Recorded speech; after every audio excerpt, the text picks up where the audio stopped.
Good morning to everyone. So just a heads up. Good morning, Jacob. Just a heads up. So next week, I think, is the last week of this year before Purim. As of now, and I don't think this is going to change, so I'm not sure I'm saying as of now, but I'm not going to be working at the Jewish Center in between Purim and late May, just because of my wife's dental exams. So the shir will be taking a pause, and we'll see exactly when we pick up. But just a heads up, this will be the second last year. We're going to be, dealing with Purim stuff until Purim, and then hopefully to be continued with another topic. Okay, today what I want to discuss is Matanos Yoni. Right, so we've discussed, I think, almost all of the mitzvahs of Purim. We discussed the Seuda. Really, we discussed the Seuda more last year, but we discussed Mishlach Manos. We discussed the Megillah. The one mitzvah which we really haven't discussed is Matanos Yoni. So let's jump in. So the Gemara, there's very little Gemara about this. It's actually a lot more about Mishlach Manos, even though not all of it is so clear what that teaches us. But by Matanos Yoni, there's just one little Gemara here in Megillah and one little Gemara in Bav Metzia. So let's see. So the Gemara in Megillah just says straight up, we know this, I think, Matanos Yoni, shtei matanos shnei bnei adam. You have to give two different matanos, you have to give two different gifts to two different people. So there's a discussion, does that mean two gifts to each person, which is definitely not the accepted interpretation. It means you have to give one gift to each of two people, meaning one gift to Reuven and one gift to Shimon. But you have to give a total of two gifts to a total of two people. And that's how, obviously we're going to pass it in Shulchan Aruch. So maybe I'll just throw it out there. Why by Matanos Le'Evyonim do we say that you have to give to two people, whereas by Mishlach Manos, we end up saying you kind of need the reverse. You need two gifts to one person, but let's just focus on the number of people.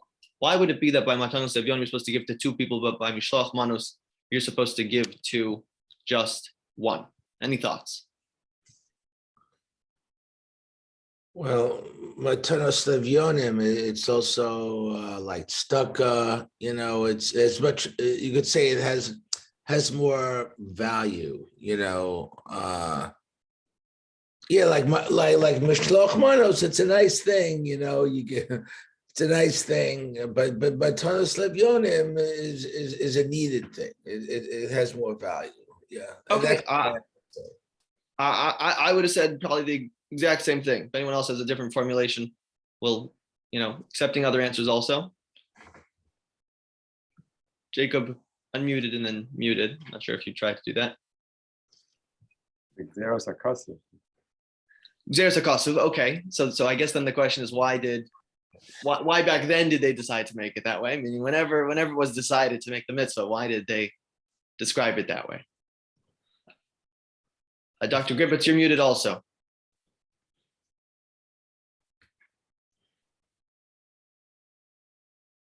Spreading it around more. He's spreading it around? Yeah, I'll ask him to unmute. Let's see if this works. There we go. Maybe there were more poor people in those days. Okay, meaning maybe there were more poor people. Anyway, it's not a good day when Purim comes and you get no Mishlach Manos, right? That's a little depressing. But if someone's an Anich, Rahman al-Itzlan, and they get no Matanos Yoni, that could be, very bad. They're relying on the stock of funds of Matanos Yoni. I think that's similar to what, Steve was getting at, that Matanos Yoni is sort of a need. They're relying on this, especially if they're going to have, if we want them to fulfill, let's say, the mitzvah of Suda or something like that. So for sure they need this, but let's just stay more generally. This is a form of tzedakah. I like that point. This is a form of tzedakah. Since a form of tzedakah, we're trying to hit as many people as we can. So what that really leads us to is the question of how similar to tzedakah is this, right? There's this mitzvah Matanos Yevyonim. Is this just an extension of the mitzvah of tzedakah? Like regularly you give, you're supposed to give 10% over the year, and by the way, focus some of that money on Purim? Or is this a totally different mitzvah altogether? That's really the question which I want to get, to the crux of today. So let's start with a different question, which is, let's say by tzedakah. Let's say someone is supported by tzedakah. So are they chayiv to give tzedakah themselves throughout the year?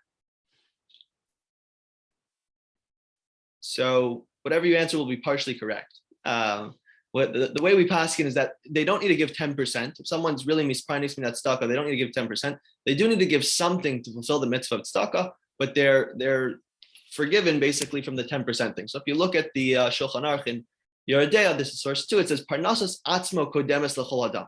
Someone has to be able to go and sustain themselves before they try and go and sustain other people.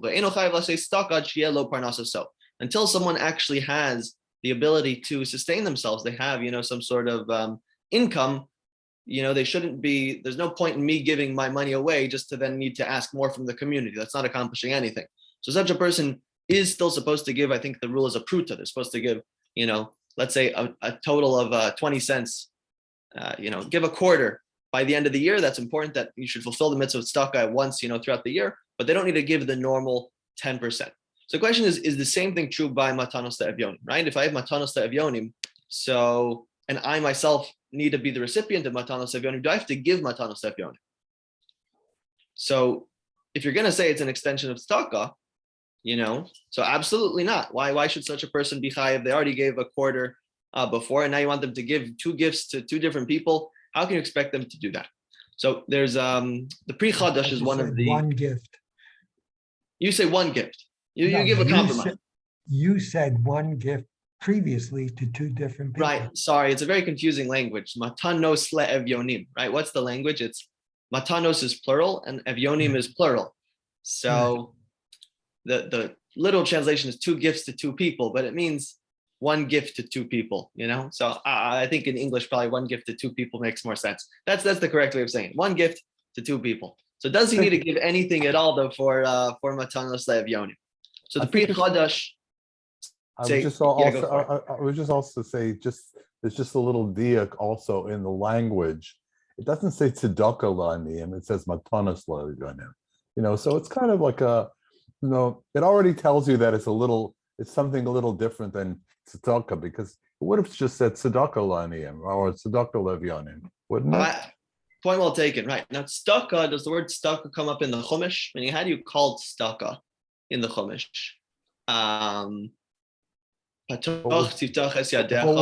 Would you call it matanas levin? Do they in the Chumash does it call it matanas levyonim, or I don't know? It just seems like an unusual formulation. Yeah, we got to call on our laner here, Steve. How do we refer to tzedakah in? I don't know. Yeah, me neither. Pasach tiftach es yadecha. You shouldn't close your hand. I don't know if it says like exactly how it refers to the gift itself. I'm not sure offhand.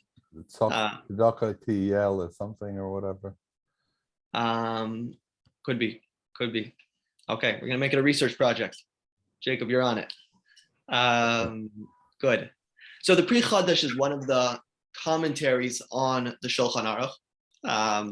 The Pri Chadash was a Sephardi posek who regularly disagreed on the Shulchan Aruch. That's what he was known for. I think we quoted him in one of the, a month or 2 ago.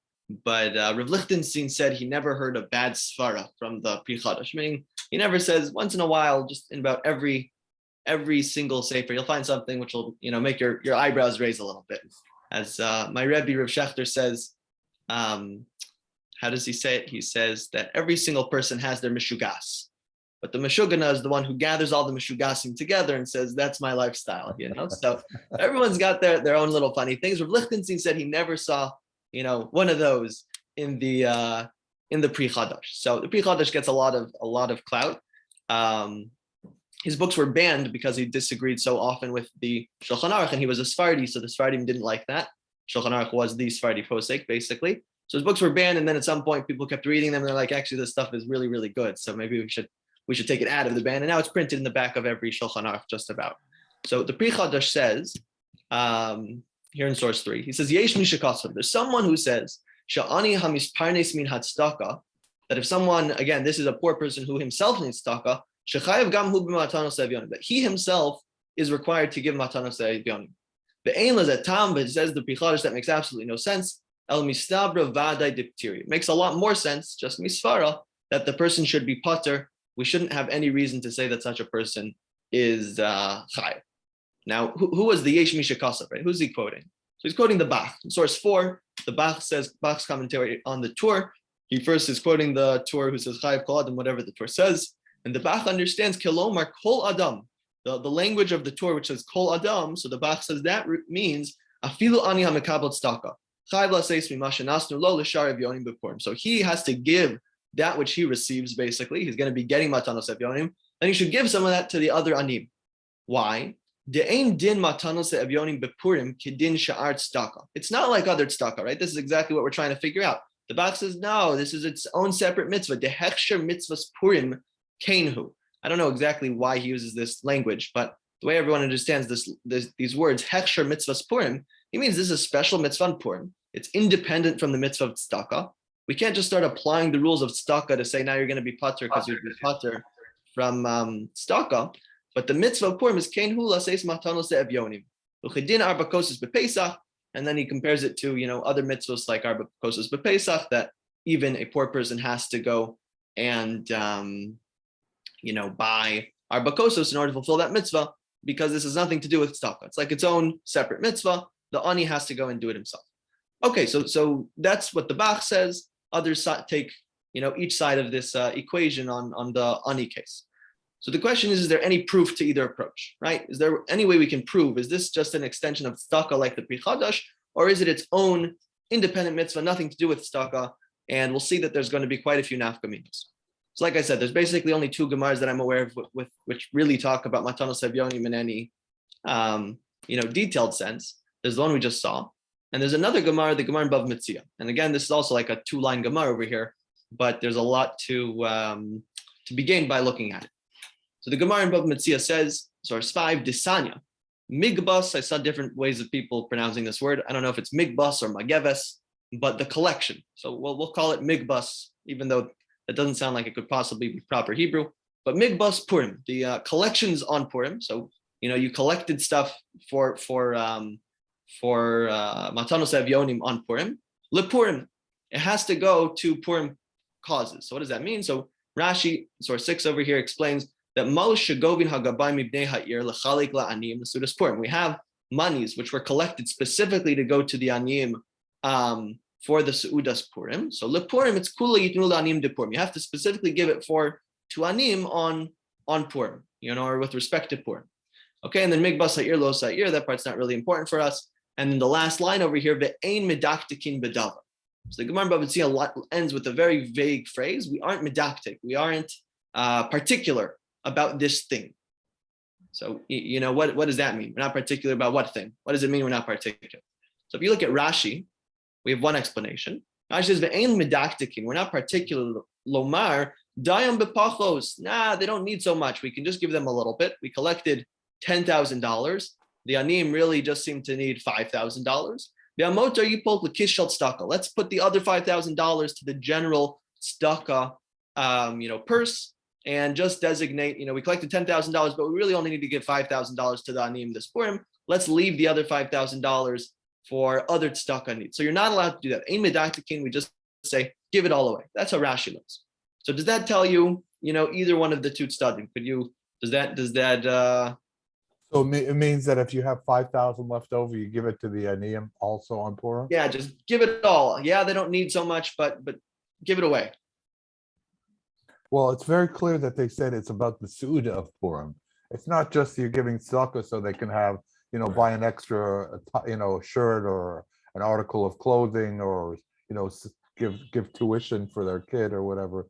It seems like it's definitely for the Suda's Purim. So it's definitely. Okay, so Jacob's saying from the fact that it's designated for the Seudas Purim and not for other tzedakah, so that seems to imply that it is that it's an independent mitzvah, not just a continuation of tzedakah. Right. All in favor? Yeah, that's what I was going to say too. That the main driver of Matanos Levyonim is so that the poor people could be have the mitzvah of Suda. Right. And we're not, I think another point to make, which I think, you guys are touching on, is we're not going to say that those funds are going to carry over to tzedakah. Right. If it were just an extension of tzedakah, okay, so we did enough for Matanos Evyonim right now. We collect a lot of money, let's just carry it over. It's all just tzedakah funds at the end of the day. So you're not allowed to do that. Meaning we do not do that according to Rashi. So from Rashi, you see that, I think you do see that it's an independent mitzvah. We don't look at this as just a continuation of tzedakah. Now, if you look at the Ritva, we'll see he's even more explicit about this. He learns the Gemara totally differently. I don't think you have this underlined because I figured out yesterday that would be a smarter place to start. But the Ritva learns these last words differently. But ein medaktikin bedavar. So he says, what does that mean?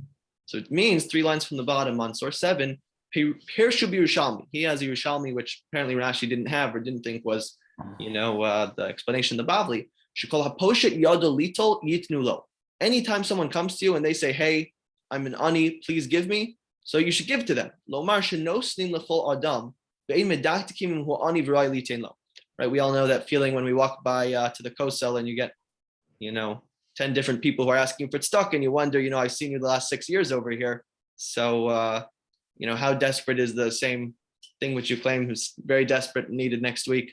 That always is, there's always a question of whether, how to look into who deserves tzedakah and who doesn't. On Purim, the halacha is, the way that the Yerushalmi says, it explains, this Bavli, is that you do not need, sorry about that you do not look into who is asking for tzedakah.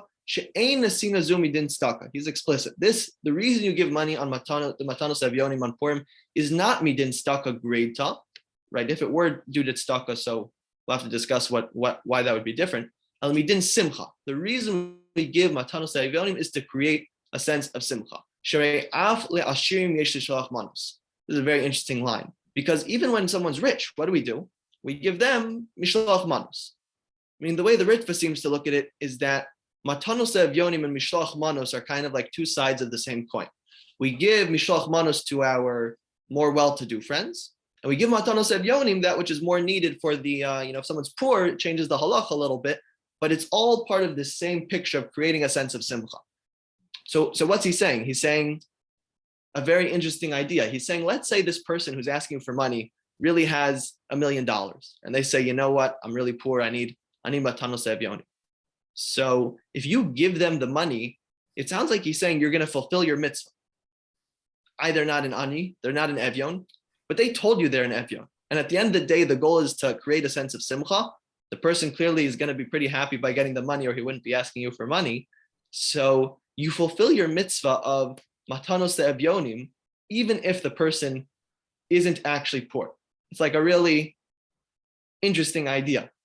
When I saw that, I was like, very surprising. Let me ask you, what would be the case with tzedakah? Let's say you designate your 10%. Someone gives you, a whole beautiful story about, fill in the blank, about some really sad story. Many of them, are, unfortunately, very true. But once in a while, there are people who unfortunately trick, the Jewish community. So let's say you were to give all your tzedakah money to such a person. Would you fulfill the mitzvah of tzedakah?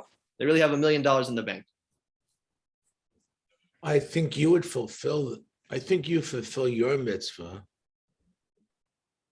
You fulfill your mitzvah, but I don't know. He's doing something wrong, but I think you would fulfill your mitzvah. Right. You're trying to do the right thing over here. Right. You're giving tzedakah. So there's a fascinating Gemara, which I neglected to put on your source sheets, but I added it to my source sheet. We're calling it source 12 over here. The Gemara in Bava Kama. So let's see it. So Gemara in Bava Kama is talking about Yirmiyahu. Yirmiyahu was really, really treated pretty terribly by everyone. If you ever read Yirmiyahu, he was thrown into pits and people tried to kill him multiple times. He had a tough life. So the Gemara is darshaning some psukim in Yirmiyahu. Mai dichsiv, yu muchshalim lefanecha be'esapecha asei bahem. So they should be, they should stumble in front of you in your time of wrath. Act upon them. So what does that mean? So the Gemara in Bava Kama says a fascinating idea. Amar Yirmiyah lifnei HaKadosh Baruch Hu, Ribono shel Olam.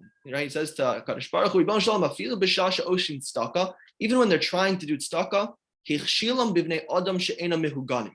Mess them up with people who aren't fit to receive tzedakah, kedei shelo yikablu aleihan sachar, so that the Jews don't get schar.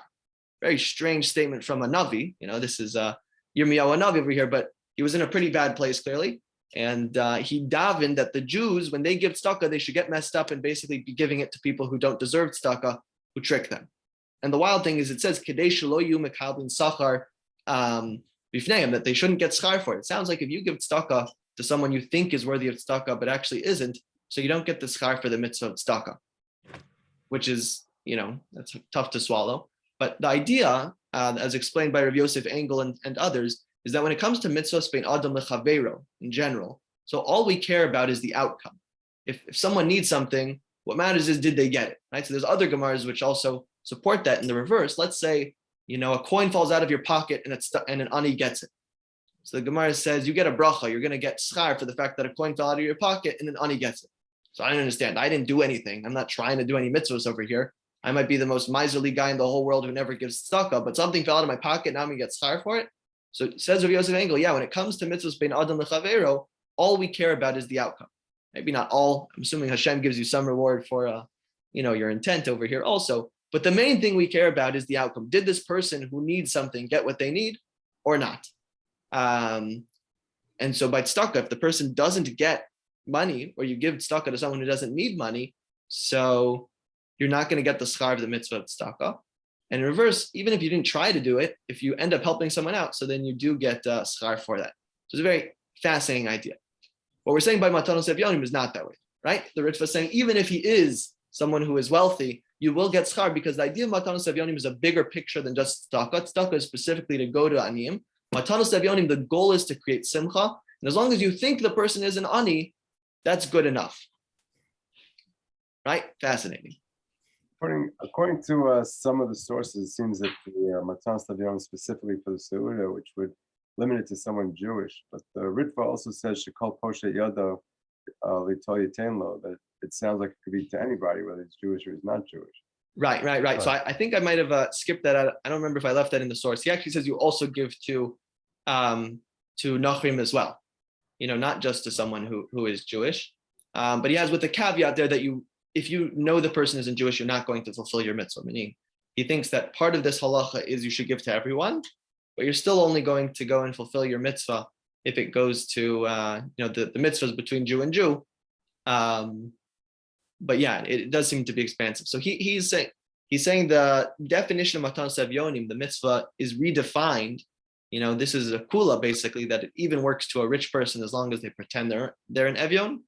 And there's also an extra element that you should give even to someone who isn't Jewish. You should just give to everyone, just to add to that sense of simcha, I guess, on the day. But maybe just on your point about the fact that it should be with regards to Suda. So there is a Prima Gadim who says that you should specifically for matanos evyonim give something which can be used for the Su'uda. He says you shouldn't give clothes or other items, and the Mishnah Berurah actually passes this way. He says when you give matanos evyonim, I think the way that most of us do it is we just give money, so it doesn't come up too often. But back in the day where people the aniyim, they literally just give a gift to the ani. So he says you shouldn't give clothes, you should give food, or you should give money. Those are the two things which you're supposed to give, and that's the way that we paskin. It's also interesting just with regards to mishloach manos, right? We'll get back to just bringing us back to last week, and also this past Shabbos I spoke about it also. But he assumes that the mitzvah of matanos evyonim is the same as mishloach manos. If we look at his language again, he says both of them are mishum simcha, right? So, right. She'ein asina zumi din staka greita, elami din simcha. The mitzvah, it's just like mishloach manos, where the goal is to create simcha. Now we discussed this last time. Is the goal of the mishloach manos to create simcha, or is the goal to prepare for a seuda? So he kind of puts the two together. He says, we're trying to go and help with the collection for the seuda, but it also creates simcha. So he kind of touches on both reasons which different achronim give for the mitzvah of mishloach manos. Another question just before we continue. Basically, the achronim generally assume this way, meaning not like the Pri Chadash. The Pri Chadash again said that it's just an extension of tzedakah based on this ritva, based on other sources. Everyone else seems to assume against the Pri Chadash, even though the Pri Chadash never said a bad svara. That doesn't mean that everything he says is accepted. Just means it's not like a wow. But we basically don't accept the Pri Chadash. We assume even an ani should be giving matanos evyonim. We assume that even if you give, maybe that part's a little bit debated, but we assume that matanos evyonim is not an extension of tzedakah, but is its own independent mitzvah. So I'll give you maybe an interesting nafkamina. Should the ani know who gave the money? This is again mostly theoretical because we don't give directly to the aniyim. But is it better for you to tell the ani, "Hey, I gave you the money," or is it better for you to not tell the ani that you gave him the money? You mean on Purim? On Purim. Well, let's do tzedakah first, right? What's the din by tzedakah? No, I think it's better not to. Right, it's better not to. Why? Because it's a little bit embarrassing to receive money. Exactly. It's better to not know who gave you money So it's better to do it anonymously. That's generally the rule by tzedakah. What about by matanos evyonim?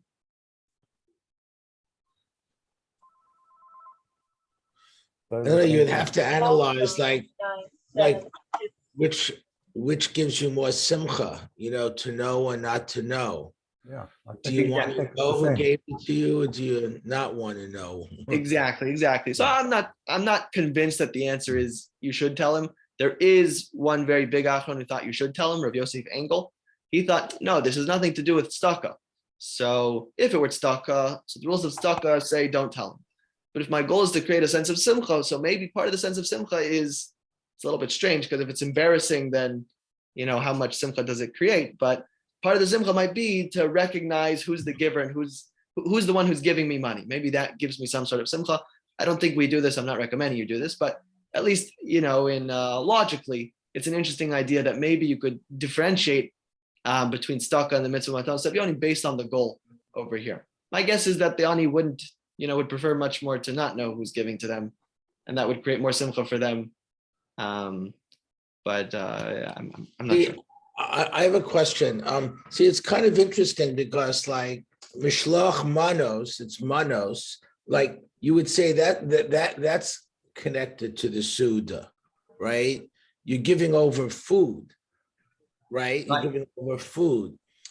And now we have another mitzvah, which is also focused on the Suda, right? So why isn't Mishalach Manos enough? You know what I'm saying? Like we have Mishalach Manos and everyone gives everyone and people have enough for the Suda. Why do we have to have a second mitzvah for the aimed at the Suda? Right. You're saying if it's just an extension of mitzvot tzedakah, I understand. We want to have a separate requirement. It's a good thing to give tzedakah on Purim. That's different from mishloach manos. But if you're just going to tell me it's just another side of the same coin of mishloach manos, so then why not just keep mishloach manos and everything should get taken care of? So my guess is that part of the answer is, like we were saying earlier, right? If I give mishloach manos, so give it to rich people also. So you'll forget about the poor people. Exactly. Or it's a modern, to your own social, your own social circle. Nowadays we give your best friend. Everyone has their different cheshbon by mishloach manos. Should I give to the people who I like the most already, or should I give to people who I don't like but I want to get closer with? It's a modern not invention, but the contemporary context of mishloach manos, where you give to 25 different people, that doesn't seem to have been the minhag way back when. You give one thing, two different people, whatever. That was mishloach manos. So it is conceivable, if you were to follow that model, that the most popular people would get mishloach manos, and the less popular people would get nothing, right? So if you really want to make sure everyone has the means to go and make a suda, so, okay, if someone wealthy doesn't get mishloach manos, again, that's not a good day for them, but they'll still have food for the Suda. But if you just have mishloach manos, it's possible that the aniyim won't get anything, and then they might not have the means for Suda. Also, mishloach manos, you have to give specifically food items. Matanos levyonim, you could give money. It's also a difference. Right, that's true. But at the same time, the goal of the money has to be, why are you able to give money, but you still shouldn't give clothes? Because money, if he needs a Suda, he'll be able to buy a Suda. Bartering this piece of clothing for food is a little harder in, Super Target or whatever, wherever you shop. But yeah, 100%. Any other, points before we start touching on the last little topic? We might end a little early today. You don't have to have questions or comments, just putting it out there. Okay, good. So let's move on. So the last question I want to deal with is, how much money do you need to give? Right? Matanos evyonim. Wait, I have a question. We said that you should give to anyone. That means even the people who aren't Jewish. So if we're giving them the money, then we know for sure that it's not for the Suda. Right, correct. Which is why we say, although you should give to them to create a sense of, giving and simcha, if you know that the person is not Jewish, you still have to give to a Jew, meaning you're not going to fulfill your mitzvah that way. Okay, you don't fulfill your mitzvah just to give stuck. It's got to be to a Jew. Right, correct. There might be other nafkaminas. I'm not sure. I'm just thinking out loud. Like, what if you know it's a Jew, but they don't keep mitzvos? So I imagine you're Yotzei, but I could hear someone saying, well, if the goal is to go and help with the Suuda, so maybe not.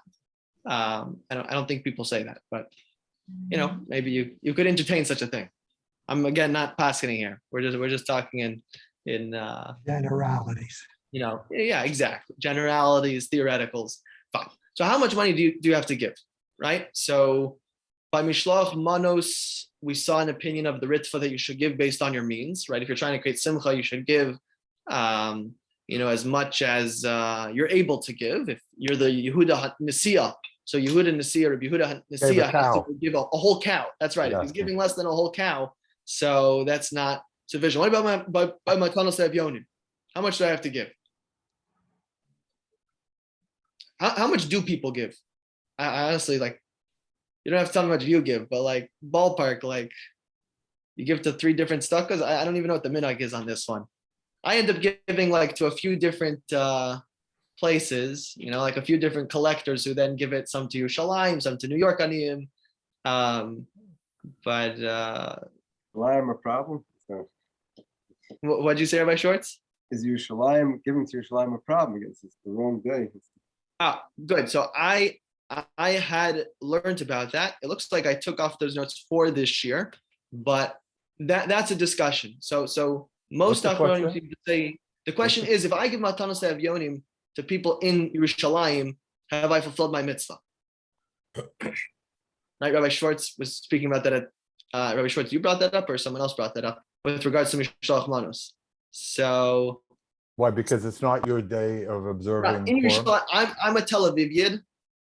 It's the 14th for me. I see my friend who lives in Yerushalayim. For him, it's not even Purim right now. So can I give him Matanos Yonim? Do I fulfill my mitzvah? You could, because I would think you could, because he could still use that money for his Suda, as long as he gets it before. What I'm saying? As long as he gets it before. So he has the money, and then the next day he could go out and get the food for Suda. Okay, so maybe you're right. What if I flipped it? What about the Yerushalmi Yid giving to a Tel Aviv person? Now it's the 15th, and it's not going to be pouring for another 353 days for the other. Then I would think not. I would argue the other way, that no. Okay, good. I hear what you're saying. Anyone else have any other thoughts on that?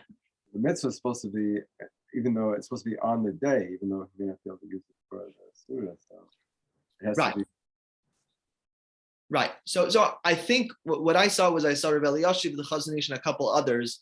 It seemed to be the mainstream opinion thought you have to be giving to someone who is Purim for them as well, right? And the way that they explain that, or the way that some explain that, is that if it were just a mitzvah of tzedakah, okay, so you gave tzedakah. At the end of the day, the person's Jewish. This has nothing to do with the Suda. You fulfilled your mitzvah of tzedakah, extension of tzedakah, which we do on Purim.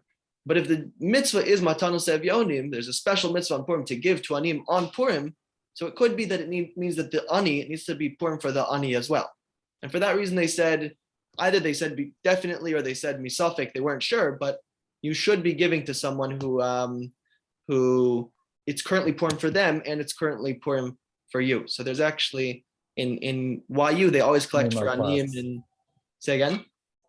No, sorry. Oh, so in right, you also have a similar question. What if you give long distance? Let's say you sell some money to Israel or whatever it is, while it's 4 p.m. here in New York on your Purim, and not Yerushalayim. Forget about Yerushalayim, but you're sending to Tel Aviv. But in Tel Aviv, it's already nighttime. Purim's over for them, right? So do you fulfill your mitzvah that way? So again, it's a very similar issue that they're not so sure that you're going to fulfill your mitzvah in that case. So in YU, they have Rabbi Einstadter always collects in Yeshiva University. And what he does is he makes sure to give out the money like at dawn in Yerushalayim. It's not going to be at dawn. It's going to be in the early afternoon in Yerushalayim, such that it's already Purim day in New York. He makes sure all the money gets out when it's already Purim day in New York, and it's still Purim in not Yerushalayim, excuse me, but Purim in Israel. He gives to Aniyim in Israel, such that it's Purim in both places. He makes sure to do that, And then all the Rosh Yeshiva here in YU say you're Yotzei according to everyone. Don't worry, this is a great idea. So that's just one interesting piece. Okay, but how much money do you have to? Yeah, go for it. I just want to add one other thing, and I don't know if this is related to Matanas Lavionim for Purim, but it does talk about in Megillah when you advance, the reading in the Megillah to like a Wednesday, to a Monday or a Thursday. They also talk about and how you're not supposed to do it like I think on Erev Shabbos or something because the Aniyim are not there. So It seems like there's a concept of maybe this is just a question of tzedakah and has nothing to do with Purim, but it seems like there is an idea of giving, tzedakah while you're reading the Megillah that not necessarily is the same time as having the Suda. Right. So what? Right. So I don't know if that's just a din and tzedakah. Yeah, no, I remember people brought that up. I mentioned Abala Ma'or earlier, who says you can give things early. That Gemara is his proof that you can give Mishlach Manos, Matanos Avyonim early. Why? Because what's happening over there? The people who are in the Purim are reading on, let's say, the 12th of Adar. Right. So it's no one's Purim then besides for them. Right. But that's going to be a good thing to do because then they're going to be able to collect money on that day. So you see, Matanos Avyonim can be given earlier than your actual day. So the Baal Ma'or assumes, I think, that means even someone living in a nearby city or whatever, in that city where they all gathered to, and they're not going to be keeping Purim until, for 2 more days, they can even give it early to those anim. The people who live in the big city, which the kfar, which the village is coming to, the big city people can give Matanos Avyonim to the recipients on the recipient's day of Megillah reading, even though it's not the giver. So I don't remember what the rejection of that is. I think maybe the rejection was no, the people who are giving are the people who came in, meaning the people who are reading the Megillah on the 12th, they're the people who are giving to the Anim, who are also reading the Megillah on the 12th. But that's definitely important Gemara to bring into this discussion. Okay. So the last point here, which I just want to quickly discuss, is how much money do you have to give? So the Ritva over here is the only Rishon to really discuss it. None of the other Rishonim seem to tell you how much you have to give. I guess they just thought it was obvious. I don't know what they thought was obvious. But the Ritva says it makes sense to him. Mistabra de matanos avyonim hainu afilu bebeis prutos. All you need to give is 2 prutos, meaning 1 pruta to one ani and 1 pruta to another ani. A pruta, changes based on inflation, but maybe a nickel, maybe a dime. It's a little more than a penny. A penny would not suffice, but if you give a nickel or a dime to an ani, so I'm sure he's going to be very appreciative, but that would suffice according to the Ritva. I don't think he'd be very appreciative. That's I think the meaning, but you'd be yotze your mitzvah of matanos avyonim to give such a tiny amount of money. He says because the shava pruta chashiva matan, because in general we say a shava pruta is considered the lowest value, and that lowest value is a matana. At the end of the day, you need matanos la'avyonim. You gave matana. Avalo bepachos, but halacha, excuses debts of less than pruta, and there's many other dinim where we look at things less than a pruta as insignificant. So the Ritva says that that's not going to fulfill your mitzvah. But a pruta, that's like literally nothing. You could give a quarter, and we'd call it a day from everyone. If you look at the Maharsha, so he disagrees. He says, not sure where to start over here.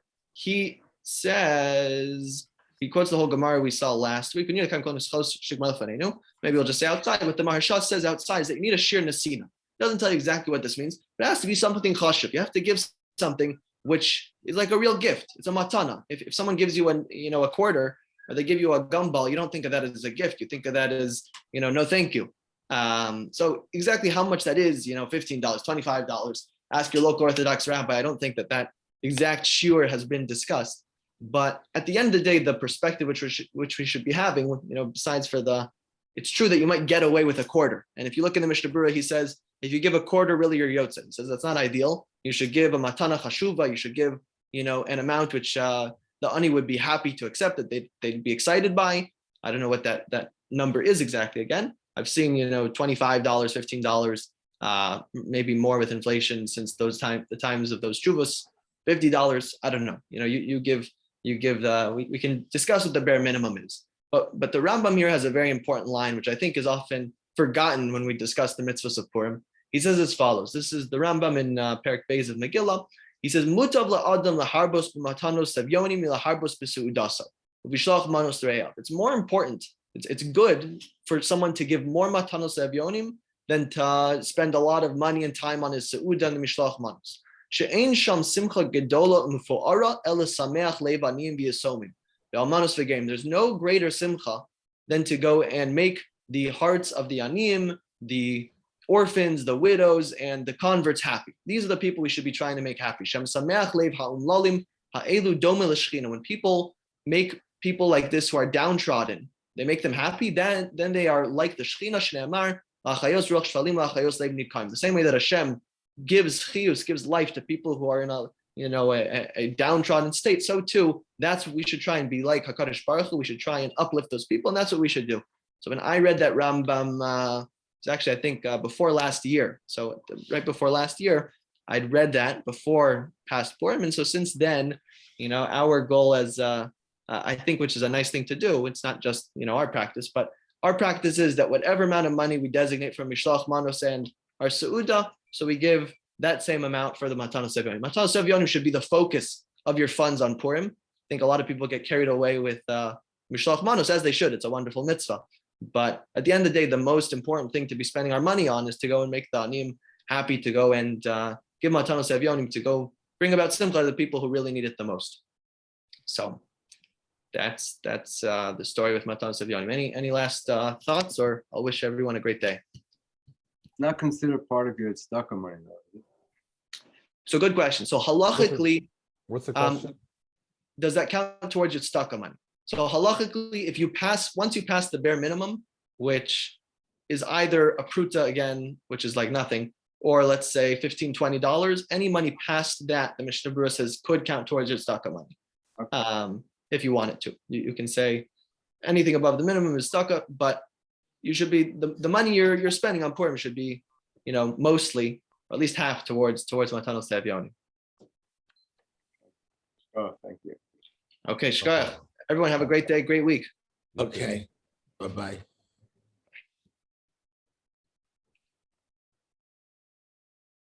Rabbi, in general, I think a good topic for these things would be Hilchot Tzedakah. Yeah.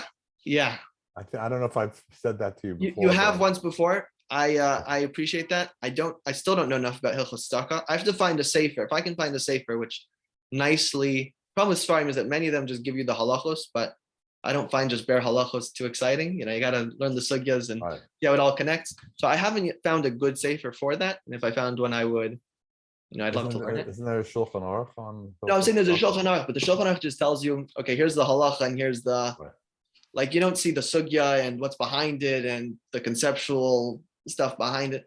Like a lot of these shurim are coming from Rabbi Rimon, who really organizes things beautifully. Rav Yosef Tzvi Rimon, and he just turns things into something more exciting than just the bland halachos. Yeah, definitely. So if I'm sure that such a sefer exists for tzedakah, I just have not yet seen it. But that would be a good idea maybe for the next topic. There's a lot of questions. Right. A lot of very relevant questions. Right. 100%.